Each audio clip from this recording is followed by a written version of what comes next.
Notre assemblée, la gloire de Dieu, a vu le jour le 10 novembre 2011. Et ceci, suite à la volonté dictée par Dieu à ses serviteurs. La gloire de Dieu n'a aucun autre fondement que Jésus-Christ, notre Seigneur et Sauveur. L'Assemblée chrétienne, la gloire de Dieu, pratique la politique de la porte ouverte, où tous les serviteurs de Dieu sont la bienvenue, car chacun participe selon la grâce qu'il a reçue, et tous nous formons le corps du Christ, car la moisson est grande et il y a peu d'ouvriers. Une année d'existence, c'est l'âge où l'on commence à faire des projets ambitieux, toujours pour l'avancement de l'œuvre de Christ. Mais avant de se projeter dans l'avenir et d'en dessiner les contours, il s'avère nécessaire de procéder à un premier bilan.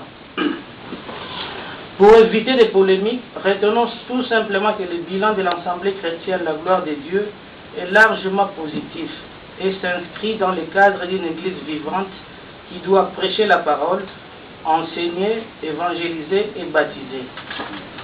La fête de ce jour ne saurait avoir lieu sans le concours de notre Seigneur Jésus-Christ, en qui nous exprimons notre profonde gratitude et saluons sa présence parmi nous. Et nous le remercions d'avoir pourvu une fois de plus à nos besoins. Nous remercions et bénissons toute l'équipe organisatrice qui s'est dépensée corps et âme pour préparer la cérémonie d'aujourd'hui, et tous ceux qui ont contribué de loin ou de près à l'accomplissement de ce projet. Nous rendons un hommage sincère à tous les serviteurs de Dieu qui ont apporté d'une manière ou d'une autre leur pierre à l'édifice nommé la gloire de Dieu pendant leur séjour ici à Athènes. Que Dieu le rémunère au centuple pour les ailes dont ils ont fait montre dans l'exercice de leurs fonctions. Sachant que nous vivons dans une société individualiste et déchristianisée où l'évolution technologique et la globalisation menacent notre vie spirituelle et notre foi. Pensons à regarder et à revenir à Christ, et pensons aussi à ce que l'évangile de Jean, dans le chapitre 23, verset 35, nous dit.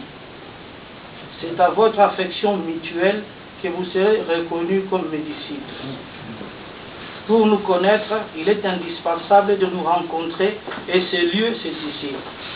Pensons à l'Église primitive pour nous ressusciter et nous inspirer.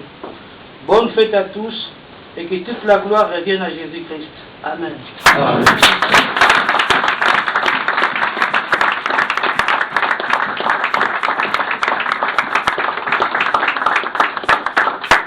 Amen.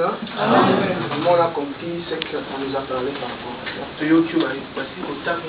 Maintenant, nous allons passer à autre chose. Nous allons peut-être un tout petit peu entendre un tout petit peu. Il a fallu qu'il puisse mettre la musique, mais ça va tourner un tout petit peu. Il y aura un petit temps mort et après.